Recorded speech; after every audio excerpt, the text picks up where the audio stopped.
আপনাকে যদি প্রশ্ন করা হয় অ্যালবার্ট আইনস্টাইন, ম্যাক্স প্ল্যাঙ্কের মতো বিজ্ঞানী, অথবা Karl Marx, Engels, Otto von Bismarck বা অ্যাঙ্গেলা মার্কেল, এদের মতো বিখ্যাত সব লোকেদের মধ্যে কোথায় মিল, একটা উত্তর আপনি দিতেই পারেন।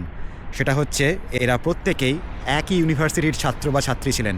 সেটা হচ্ছে আমার ঠিক পেছনে যে বড় বিল্ডিং দেখা যাচ্ছে, বা আমি ঠিক যেখানে দাঁড়িয়ে আছি তার সামনে যে বিল্ডিংগুলো দেখা যাচ্ছে, এই ইউনিভার্সিটির নাম হচ্ছে হামবোল্ট ইউনিভার্সিটি।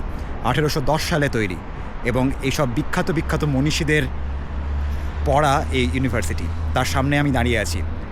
তবে ঠিক যেখানটায় দাঁড়িয়ে আছি এই জায়গাটাতেই এই হামবোল্ট ইউনিভার্সিটির ছাত্ররা বা ছাত্রীরাই 1933 সালে একটা অত্যন্ত ঘৃণ্য কাজ করে, যখন তাদের ব্রেন ওয়াশ হয়। যখন নাৎসিরা এসে 1933 সালে পুরো জার্মানিতে নিজেদের থার্ড রাইখ প্রতিষ্ঠা করে এবং নিজেদের ইডিওলজিকে পুরো জার্মানিতে ছড়িয়ে দেয়, মানুষের মাথা পুরোপুরি চেঞ্জ করে ফেলে, মগজ প্রক্ষালন করে, তখন এই ইউনিভার্সিটির ছাত্ররাই ঠিক এই জায়গাটাতেই যেখানে আমি দাঁড়িয়ে আছি, এখানে এরা 20,000 বই পুড়িয়ে দেয়। এক হিউজ বারবিকিউয়ের মতো একটা, মানে বারবিকিউ বলা উচিত নয়, একটা বিশাল বনফায়ার করে ওরা, বইয়ের বনফায়ার। এবং সেই বনফায়ারের নেতৃত্ব দেন নাৎসিদের প্রোপাগান্ডা মিনিস্টার ইয়োসেফ গোয়েবেলস। 1933 সালের 10ই মে যে কোনো বই, যে কোনো লিটারেচার যেগুলো নাৎসিরা তাদের ইডিওলজির এগেনস্টে মনে করেছিল, সেরকম বই এই হামবোল্ট ইউনিভার্সিটির বিশাল লাইব্রেরি থেকে বের করে এনে বস্তায় এইখানে এনে জড়ো করে আগুন জ্বালিয়ে দেওয়া হয়।